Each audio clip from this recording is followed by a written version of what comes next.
This is Anchorman Mark, March 1st, 2007. Duluth's second blizzard, literally and technically blizzard, in less than a couple days. I'm coming to you live from the eye of the storm at 1005 West Skyline Parkway. As you can tell, there are vehicles stranded. This vehicle you see in front of me is buried in snow, and with 20 more inches predicted, you may not be able to see it by Friday. Keep an eye on the blowing snow. I'm pretty sure our camera's picking it up. It's quite gusty. Well, a truck just passed.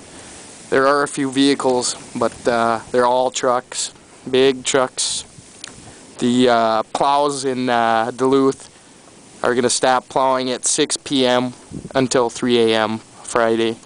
That means travel will be impossible, not only because of the blizzard and the snow and the blowing snow, but because there will be feet of snow on the ground because they're not going to plow. Even the main roads, they will not plow starting at 6 p.m. because it has become too dangerous for them to drive.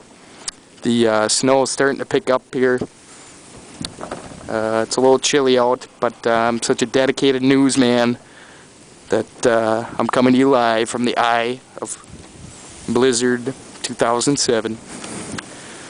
I always felt that Blizzard should be named like Hurricane, so we'll call it Blizzard Barney. Blizzard Barney, March 1st, 2007, 5 p.m. We'll be coming to you live again at 7 p.m. Over and out.